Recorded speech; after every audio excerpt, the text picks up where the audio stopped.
Oh, there's a lot Hey, going we're on, good. dude. Now we're on. All right, yeah, it's Wednesday at 2 p.m. and it was a large week. A lot of Senate news, and then I actually have one story about that you wrote, Miggy. Yeah, yeah, the last score. Yeah, the Lance Glore piece. That was great. Why don't you bring us up to speed on that one? So our friend Lance is in terrible need right now. He was so prison life obviously is not a good life. It's where we send bad guys. And Lance was asked to commit murder. He was asked to stab somebody, shank, whatever you want to use, and then to beat him with a padlock, and he refused. So with that being said, he stands out, and uh, he's been forced into isolation because the feds want him to turn over whatever story's going on with the like who placed the hit or whatever fucking prison it's a culture, it's a life down there, and so they want him to turn, and he's not turning because he still has another goddamn 7 years to serve in prison. So 7 more years, and then they wanted to. There's that is crazy. And so, like, where did they put him though after all this shit went down? well, he's in a special housing unit, which is called the SHU, which is never a good place. It's isolation pretty much. It's uh goddamn, and then isn't isolation a form of torture? I believe in the Geneva, like there's like Yeah, but aren't they doing it because they're worried that it's retribution? Somebody's going to try to kill him, or are they doing it to punish him? no, they're doing it for punishment because they want him to turn over the information. Oh, they want him to squeal. Yeah, so they're subjecting him to pretty much enough torture, just so they can get information. Yeah, but you've heard that thing from that movie Vice that was really good, and it's about Dick Cheney. The United States doesn't torture, so if the United States did it, by definition, it's not torture. Yeah, yeah, that's right. We don't do anything bad. No, we do not. But Yeah. did you see Cory Booker's statement that politifact rated as true? No, what was that? The statement was more arrests in the U.S. for marijuana possession than violent crime. Again, it's an easy revenue generator. It's slim. It's easy pickings. People don't want to work hard. No, they do not. But and it wasn't just true in 2018. It was true in 2000. Oh, I'm sorry, 17, 16, and 15. And violent crimes in blue, I think, and marijuana possession, of course, is in green. So yeah, And again, Booker's right, I tell you. But that shouldn't necessarily be news. It's not the coolest news of the day. Coolest news of the day is probably has to do with the Safe Banking Act still. oh yeah, there's multiple stuff going on the federal level, right? The federal level's going faster than I thought they were going to go, but I still don't think they're going to go that fast because the election really starts next year. So they can posture, though, right? Yeah. Well, and again, the process alone is time consuming. So, when did these things get started? What, a year ago, 2 years ago? These. Oh man, like not really. I mean, the Safe Banking Act, I did videos on that in 18, so like the last Congress. And it's not only that, a lot of these bills, like the Safe Banking Act is just the most successful one thus far because they will go to committee to die. And there's a lot of the bills that'll go to committee to die. For example, didn't you hear about that Republican who quit, switched parties, and then immediately filed some cannabis rescheduling bill? Yeah, I sent you that text from the Globe, also from Marijuana Moment. Yeah, what is the name? Shit, there it is. Justin Amash, Missouri. Is that Missouri? I don't know. All I know is that what he filed essentially was kind of like not the Safe Banking Act, the States Act, which essentially says that the states will be able to trump the Fed. But I don't know if that's going to necessarily happen. Hopefully, if the Safe Banking Act doesn't pass, and it's not necessarily going to anywhere. It's not floor action. They aren't going to be putting it on the floor and debating it. Here, let me share my screen with you real quick. Yeah. But on Tuesday, July 23rd, and this link right here is in the comments or the description section of the YouTube. And so you can check back on this and you'll actually see these people have this hearing in committee in the Senate. So they got it out of committee in the Congress, and now they're going into committee in the Senate. They got out of committee in the Congress, and so hopefully that gets them floor action, where they can debate it. And remember, we do, and I've also put a link to floor action in the comments or the description section as well. And that's where the bill gets out of a committee and it comes up for debate, amendments, writers, and then you can have a final vote taken. So if they can get the, and I already thought it was out of committee in one chamber of the Congress, and now if they can get it out of committee in the Senate and bring it up so that they can debate it and table debate and then table debate and then continue to table debate and tack it into the budget like they kind of did with the Farm Bill eventually last year, that would be ridiculous if we go into the next fiscal year with the Safe Banking Act being passed. Well, and then, I don't know, did you read over that article I sent you about the little girl and her lawsuit? I did. That's actually on one of the links that I was going to go through. It's also in the description. But that little girl in her lawsuit was hearkening back to the argument that I raised in that USB Earbuds or Satan Smoke book from 2010, dude. Yep, there it is. That's the art house cover. The art house cover. There's no ISBN number on that book. I did not want it in any stores, but.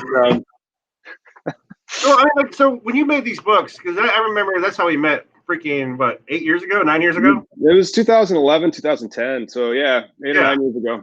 What was you just wanted to get the word out? Is that what the intention was? Like kind of just present a case and make people think?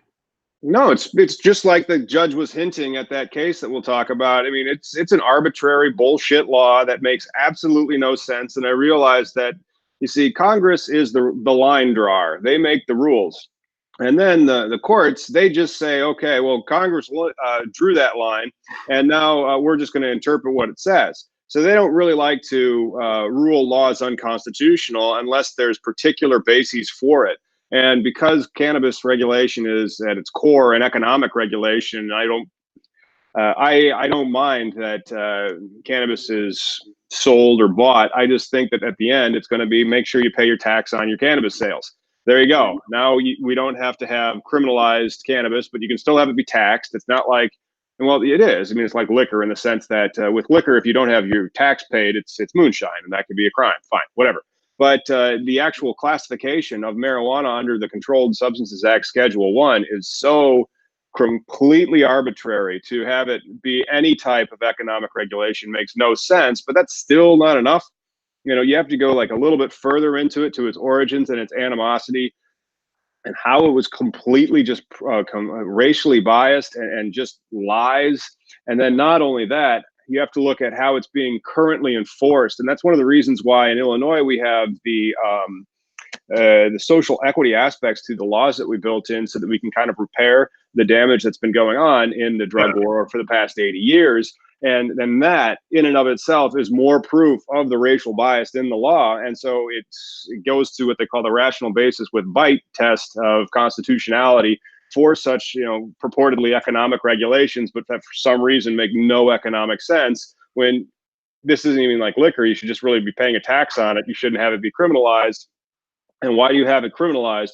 Well, we had to change its name from cannabis to marijuana so that people didn't know what we were doing. And then we were trying to oppress blacks and Mexicans and then finally hippies. And it doesn't make any sense. But that was, and let me just go ahead and share my screen right now on that button, and then that button, and finally this button, and present.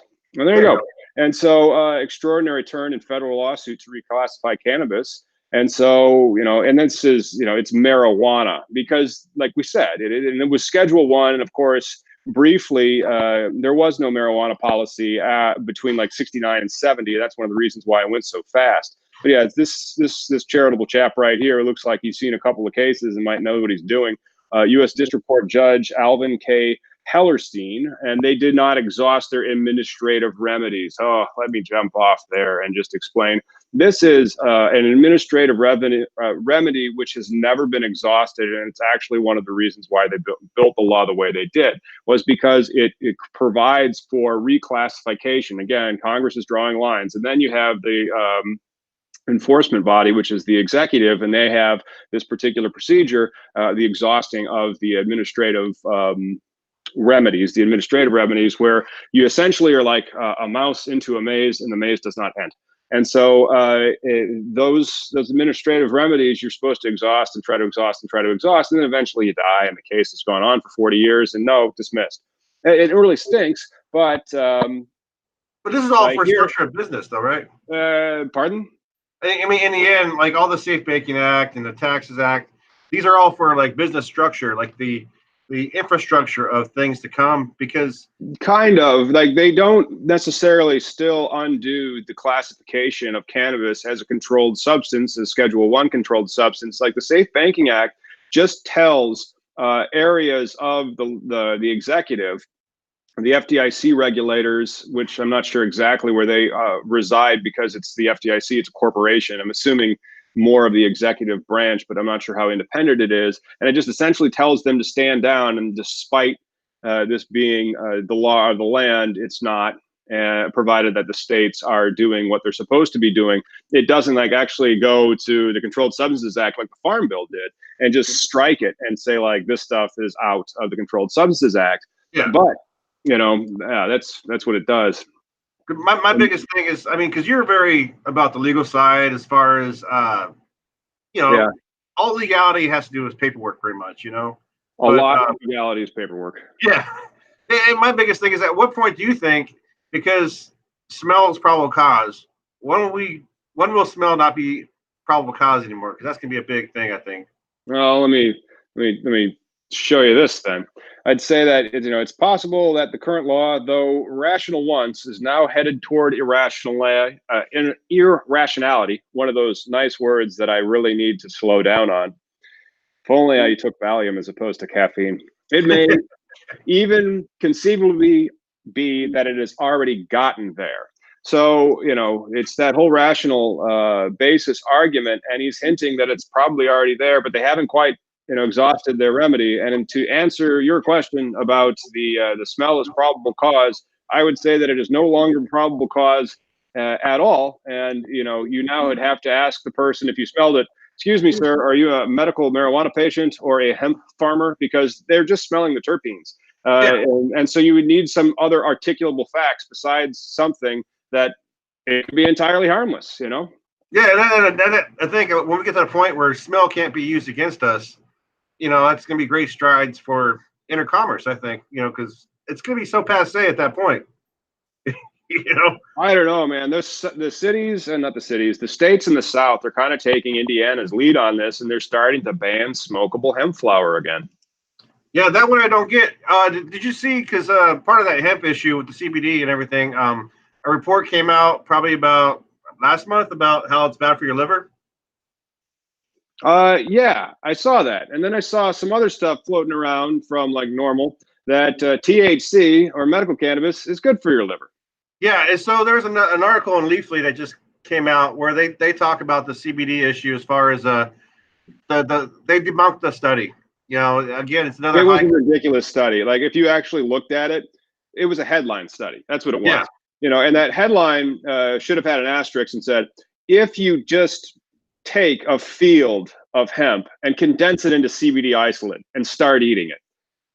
Well, again, like with the rats, when they consume, that's all the rats were inhaling with the THC. There was no, and no then that was the one that caused the brain damage. Remember, that was like this ones from the 70s where it's like, and that was something that I remember Dare and shit doing that back in the day.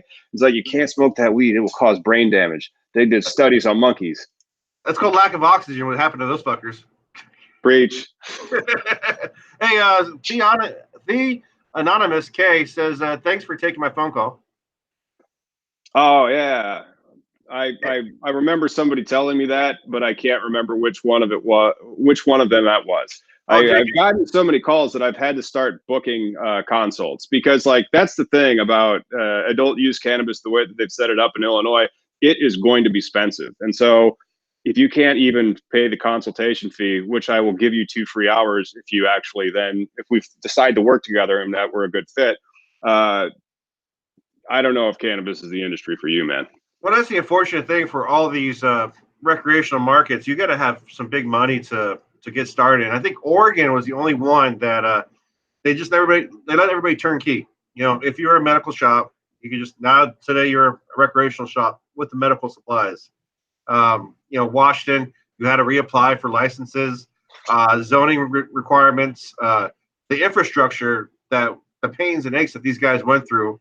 A lot of people lost their life savings just because their township decided, you know what, we're going to do a moratorium, or you know what, we're going to no longer zoning's allowed, or whatever.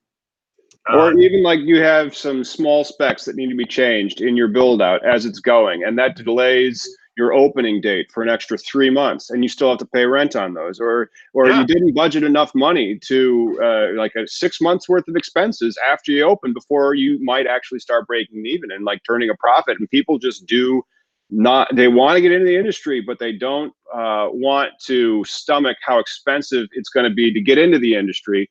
And then it's not like I've been looking at California's methods simply because they're further along, and you can see they're coarse, and they're very, very small and generalized in Illinois' law relative to how nuanced all the various licenses are in California, and it really reflects a maturation process of the law. So that's the other thing that they aren't banking into the cake. They're just thinking that it is like, a turnkey switch where it's going to be like, and then I'm going to be growing marijuana and selling it, right? No. Well, and then, first you got to be a reputable grower. You got to have that experience with it. I mean, growing's hard. That does help. And then not only is it hard, it's been totally illicit. And so like your grower may be, and that's one of the things that I'm going to be researching now for somebody and do a video on, because I keep getting the question. Because a lot of these growers or these operators that have experience in the cannabis space, like I can't remember, well, he was a smuggler, but they got popped, and they might have a federal background. And so you're like, wait, you're going to lock this grower out? And then what extent and what states lock those types of crimes out, especially considering with the social equity aspect, where if you would have been caught with like an ounce or less, then you'd be okay. But like if you caught with too much, then suddenly you're going to be locked out of the industry. What point is that?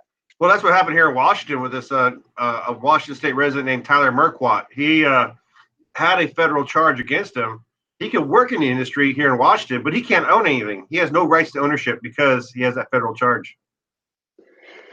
Man.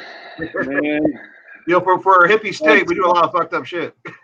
Yeah, for a hippie, that's right. For a hippie state, you guys kind of crooked for a hippie state. You ever notice that? I'm telling you, man. People think that the Pacific Northwest is this social justice warrior, hippie hugging fucking drum circle, but people in power are still dicks. Yeah, they are. And then speaking of, somebody asked, if marijuana is legitimate medical use, why is it still a Schedule I drug? And not only that, why has there been a patent on it for a while? Let me tell you, because that's where Congress put it in 1970, after doing no investigation nor inquiry as to which scheduling it was supposed to be. So to mollify Democrats to go along with this bullshit, they attached Part F to the Controlled Substances Act, and that was the Schaefer Commission. So basically, they prohibited it, and then they commissioned a study to see if they should have done what they did. And the study came back like 2 years thereafter, in like 1973 or so, and said, no, we never should have included this into the Controlled Substances Act, and it should be decriminalized. And you know what Dick Nixon did? What's that? Oh, fucking nothing. Well, don't forget, not just Dick, during Nixon's time, but the LaGuardia report. Oh gosh, when was that from? The LaGuardia report? I might have combated the first. Because I mean, jazz was quite popular, and they liked to. The reefer man was visited him quite often, and so LaGuardia. What was that? 40s? 40s, yeah. But that would have been 10 years after the Marijuana Tax Stamp Act. So, like, he was standing up to it. LaGuardia in the 40s. Yeah, he said it doesn't. It's not the social harm that they thought it was. It's and let's not also. I don't know if you know this, but there's a patent for 6630507 expires this year. Oh, surprise. And now suddenly it looks like, there's going to be a lot more openings for the CBD, and then eventually the THC will get there. THC is always going to be more regulated. Yeah, but, we're way further than we were 8 years ago. Oh, yeah. And then did you see what the lawsuit did in Florida? No, which one? Oh, man, there was a great lawsuit in Florida because the way they had set up the Florida Medical Marijuana Act, it kind of made like what they were describing as an oligarchy. And so the Florida Department of Health and the Office of Medical Use sued Florida Grown LLC and Voice of Freedom. Now, hang on, that's appellants at Belize. On appeal from the, oh, hey, I can share this. You know, why not? We can read the summary. We aren't going to read the entire opinion, but let's hit share on that and present. All right, hey, I can get rid of that one. But you know, here we are, and we'll zoom in a little bit because you can. And so this is brand new, came out, and so the Department of Health challenged the trials court, so that's why they're on top up there. So the trial court ruled that they enjoined the Department of Health from registering or licensing any medical marijuana treatment centers pursuant to the unconstitutional legislative scheme set forth in yada yada, required by to commence and then amend, and then unless the department could clearly demonstrate such registration would result in unsafe use of medical marijuana by qualifying patients. And they determined that the certain aspects of the injunction are overbroad and unsupported by the evidence and factual finding. And they, however, uphold the injunction to the extent that it requires the Department of Florida Grown request for licensure without applying to the portions of the statutory scheme which this opinion identifies as being unconstitutional. And so what they were doing is they kind of had a pay for play aspect to the Florida law, if I remember the summary from the article that came out. And they had only a very few amount of people that were actually getting these licenses. And so whatever that was, turned out to be unconstitutional. And then the law illegally capped the number of licenses. So, like, you know, the states, and usually when they do I don't know, I mean, each state is different. And then Florida is its own special brand of crazy. And so, like, if I wanted to get my Florida license, I'd have to go and pass their bar as well to understand how they do their law specifically. Florida is not as crazy as Louisiana. Louisiana is so unique as to all the other states, and I think it's the only one that has not common law but civil law. Damn. Hey, you know what's the state? It just seems to a lot of these states, as they come out of the woodworks and are doing their form of legalization, there's always some asshole that's got a lot of money and are trying to limit the licenses and the access to the whole program. What state was it recently? I think it was last year that somebody from the boy band was investing into it, and they were trying to change the law, but they were going to only have 2 licensees. And that's the only reason why the bill didn't pass, is because they had a limit of licenses. No idea, but they have a limit of licenses in the bill that they just passed in Illinois. I think that's really what they had to address, the supply issue. And I think that Illinois really addressed the supply issue as being way smaller than they anticipate. But that doesn't mean that, you know, they can always go up. And I think that's kind of like, you know, it's harder to take something away than it is to open up space for a new one. Well, and again, I'm pretty sure you'll hear this in Illinois eventually, but the biggest argument that people have is diversion. Their biggest fear is a successful American selling to other successful Americans, adults, you know. But diversion will be an issue for you guys, definitely, that we hear a lot out here for our home grow argument. Yeah, the Florida thing was that it was the vertical integration requirement was unconstitutional, which made it, you know, almost prohibitively expensive to try to get into the Florida medical marijuana game. And so it looks like that the law has illegally capped the number of licenses, and now they've declared that law unconstitutional. So that has to really throw because there's you know, almost 200,000 patients down in Florida. We're going to have a Florida cannabis lawyer to come on and explain to us what the F is going on in that state. Well, in that one, we still have to be wary of. I've heard of instances. I mean, the lawyer field, you got a good one with your being part of the business. Mm-hmm. But years ago, I had friends that were kind of burned. There's a big name, Minardi. I don't know if you heard of him. Minardi's. It's a restaurant around here. Yeah, it just sounds just like it. But this guy, I mean, he's done some good work. It seems like everybody's done good work, but they also done shitty things. You know, like he made a lot of promises when it was medical to a lot of people about how, like, I'll take care of your paperwork. You'll be covered. Go ahead and grow. It's okay. And then they got in trouble. and he walked away with a pocket full of money. So Florida is one of those special states. But then again, it's Florida has it specifically. I mean, I thought Florida was the state for Medicare fraud. I just figured because of the pill factories, they would embrace marijuana easily. But It seems Well, yeah, those pill factories don't really necessarily want cannabis. I mean, it's kind of like whenever pills are the rage, and then cannabis comes in, the demand for pills drops a fairly sizable amount. Like if it was that JAMA study that I don't have right in front of me, or I'd give a link to it. But it's essentially like when a state passes a medical marijuana law that enables access for specifically pain, and Illinois is not doing the best job on that. And so you have enough supply to treat those patients, the number of pills and usage and overdose just drops by about 25%. and it all should come down to our holistic option anyways. We all should have a chance to try something natural. Try some wheatgrass before I have to try a pill. Heck yeah.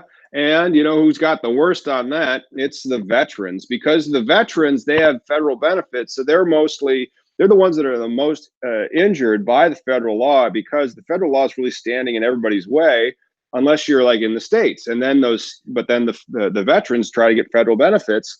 And so Catherine Clark, this representative, she just helped to pass something in Congress that protected vets in the cannabis industry from not being denied benefits. So good. I mean, it's taking time, and it's like piecemeal because there's so many freaking laws that are out there that kind of need to be either changed, or you can change one law just like they did with the hemp aspect to the Controlled Substances Act, and it's just out.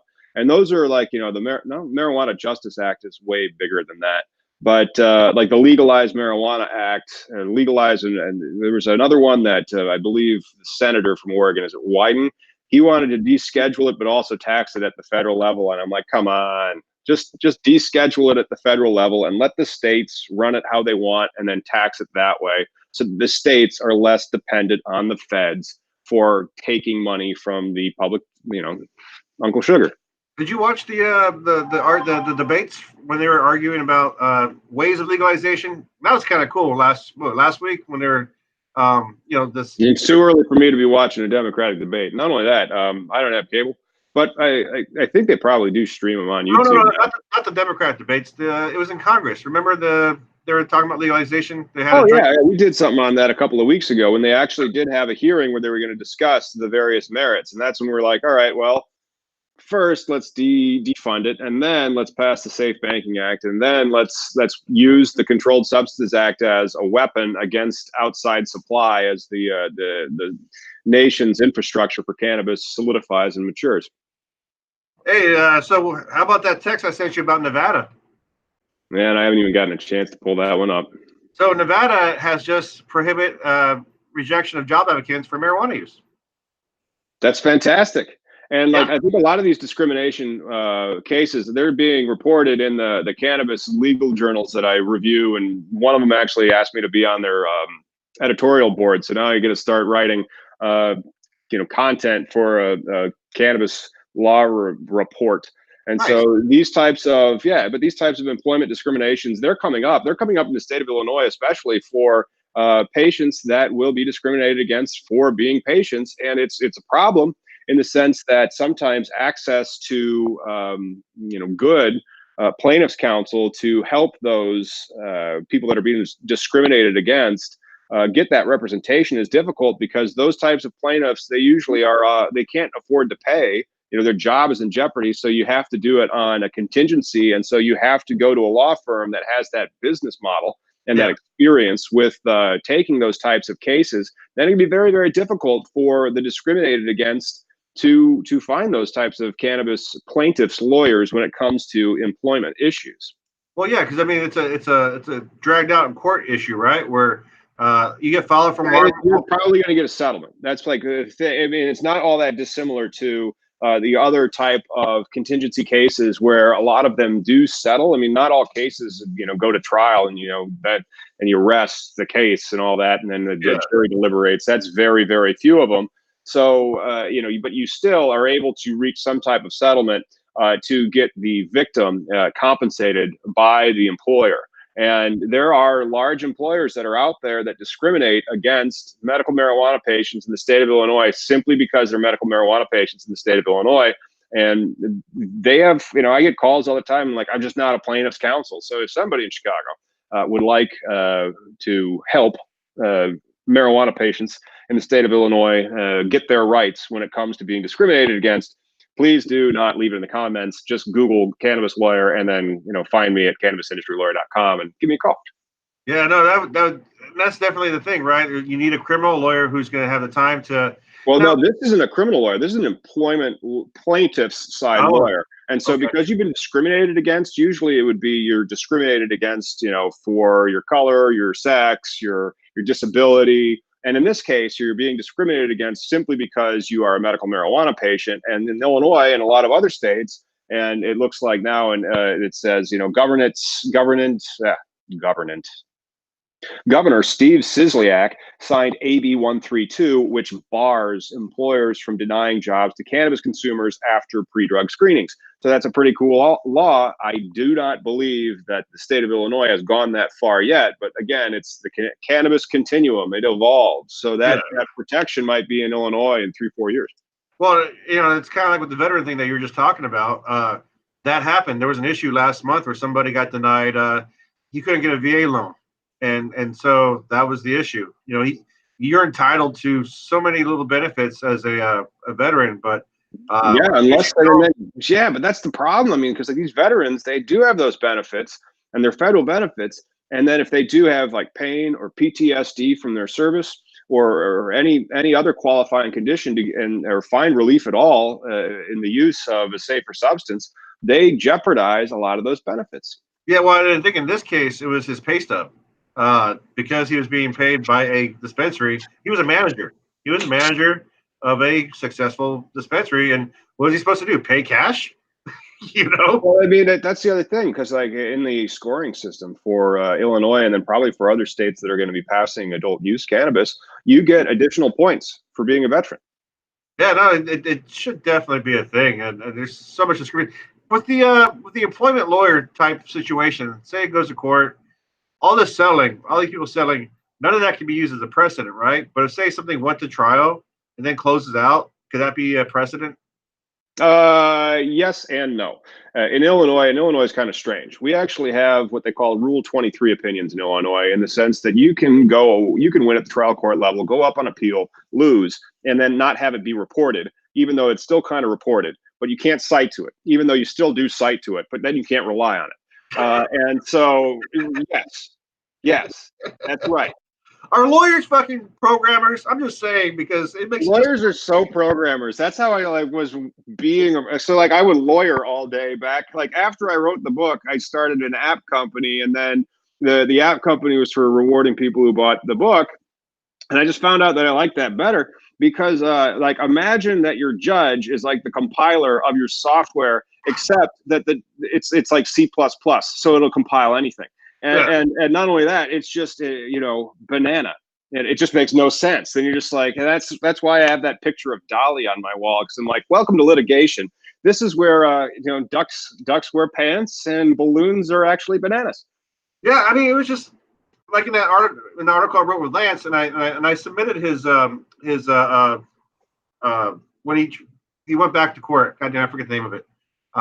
Appeal? Yeah, his appeal. I embedded his appeal into that article. The reason why I embedded it when people watch it is when they lay out his case, it just seems compelling to me. Like 3 judges should have been like, okay, this guy got raided in a legal state. We're doing all the right legal things that were at the time were being conducted. The argument, I believe, was that his lawyer was trying to say was because of the funding with the DEA. Like when the DEA got involved, they should have stopped right there because it was already in a medical state. And well, they had to wait until they passed that budget.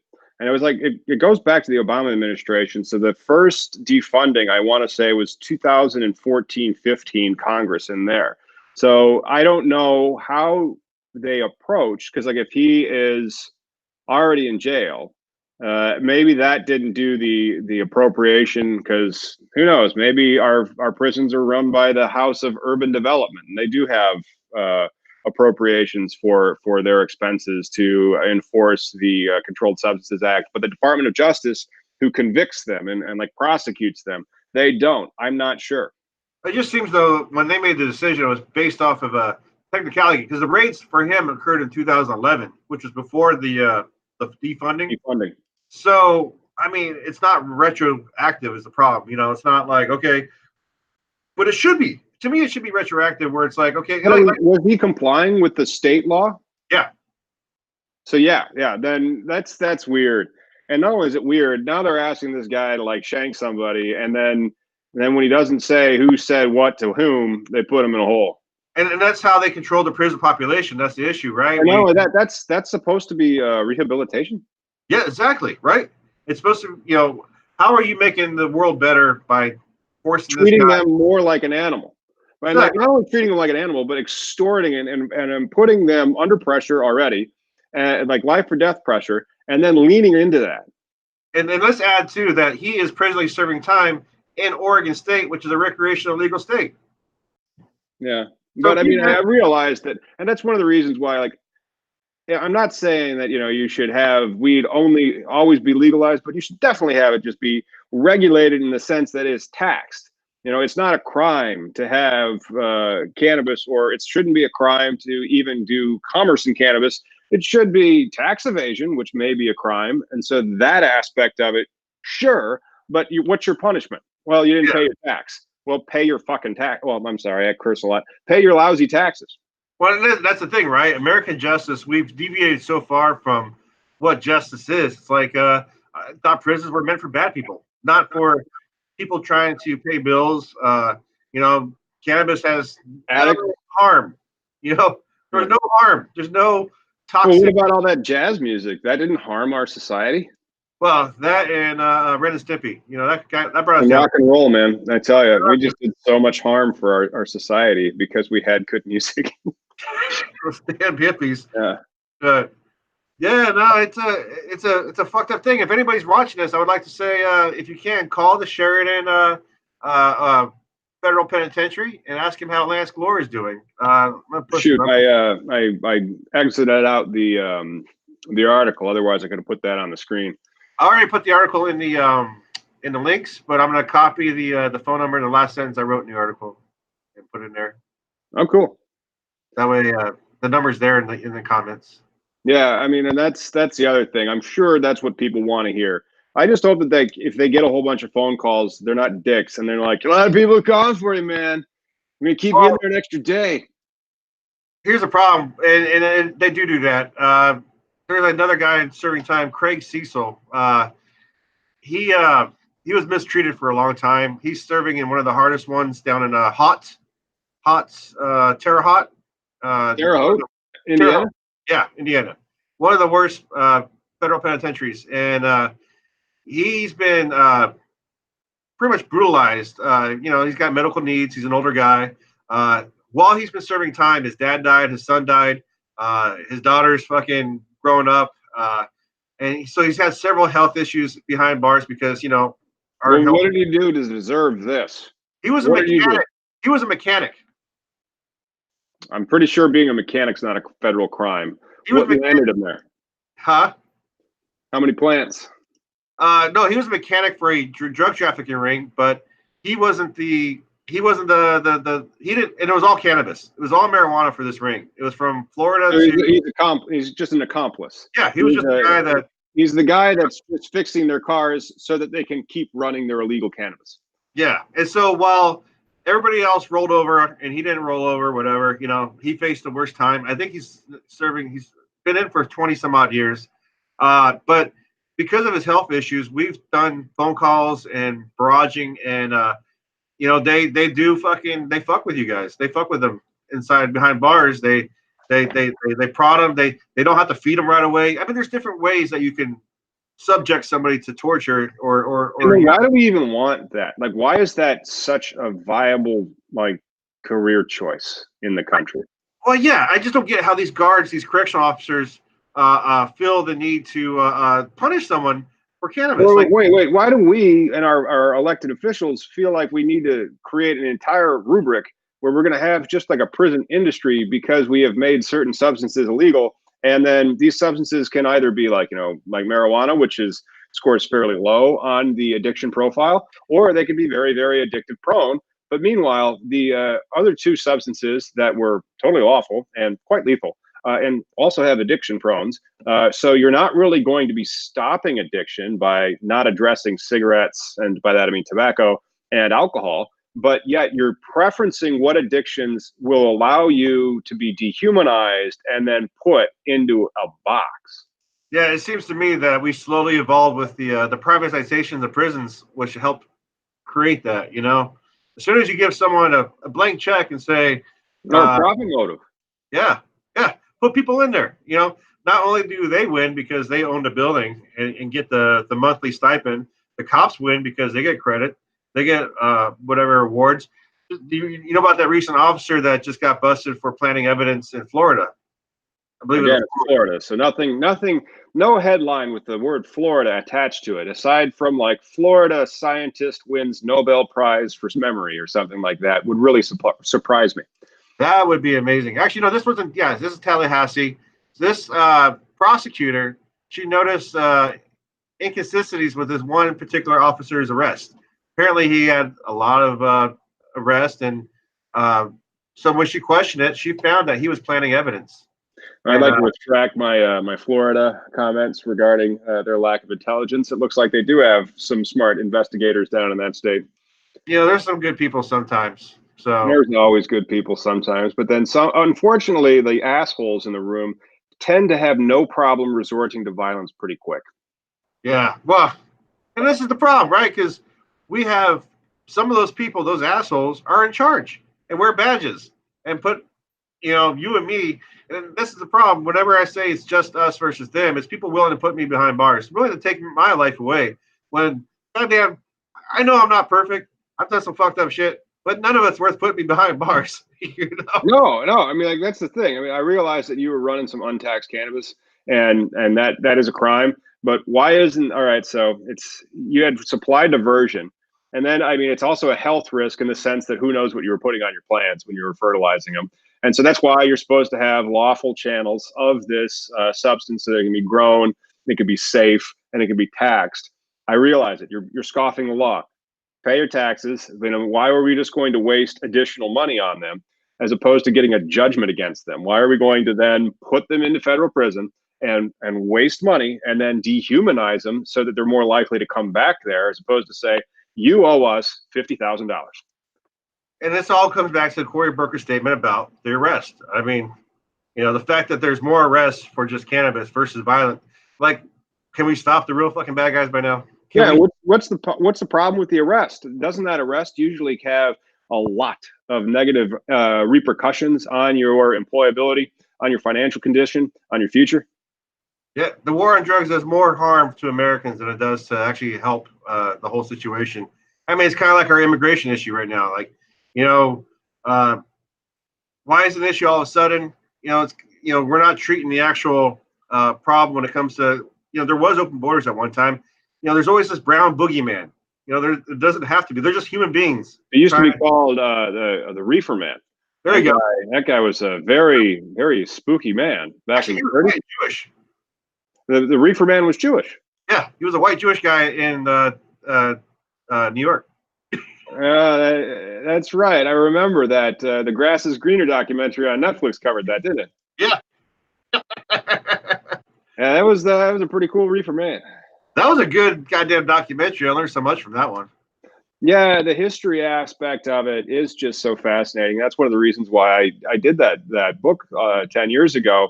And it would have been great to have the luxury to be able to pour over all those resources that they used in making the documentary for Netflix.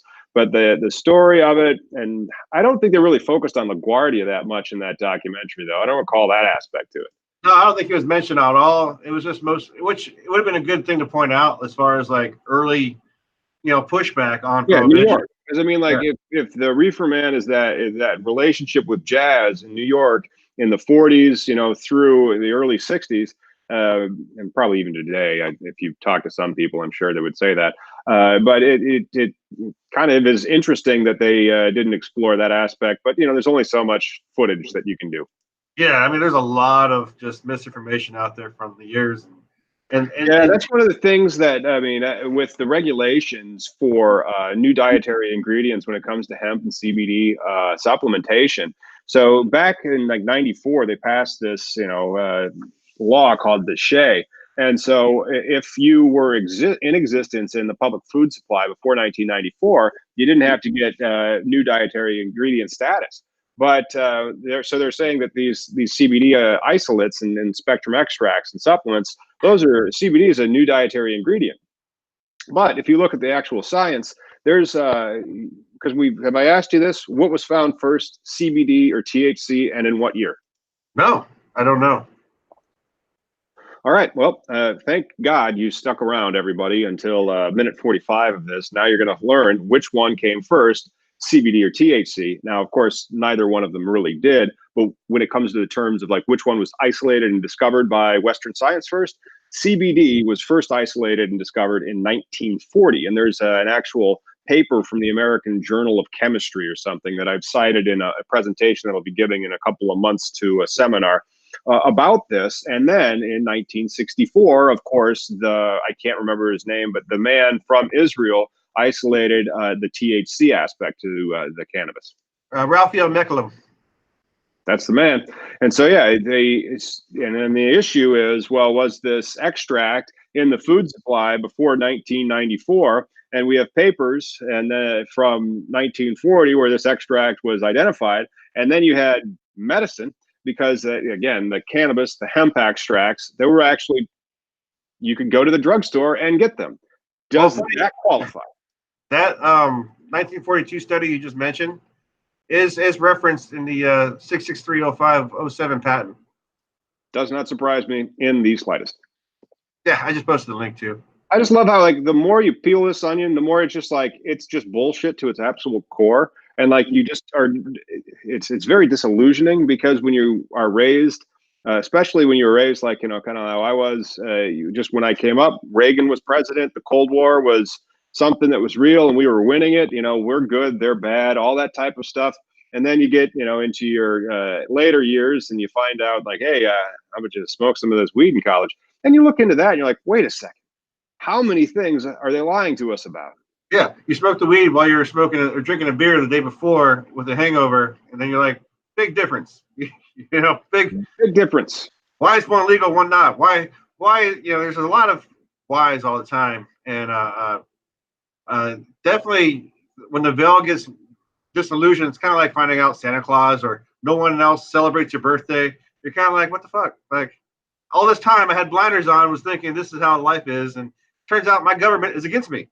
Well, I understand that, but that's one of the reasons why America needs cannabis now in the 21st century more than ever, because the pace of change that will happen between 2020 and 2030 will boggle the mind of any pace of change that we've ever had in the history of our civilization. So thank God we'll have cannabis to keep us, generally mentally lubricated enough to be able to accept all the weird shit that's going to come. I think it'll keep us grounded for sure. It does help. It does help. But hey, I gotta end this. I gotta go back to work. And I'm going to also get back to work. I have several things that I've told clients that I would get them today, and then I have to follow up and see who's called while I was on this. But thanks for coming on. And next week, I reached out to somebody else who's an accountant and they have a great YouTube channel, and hopefully we'll have him on. And then we should really have a very special episode on a Tuesday and see if we can get Keith Stropp to come on and explain to us all the amazing things that NORML has done. I'm down. Cool. All right. See you next time. Take care.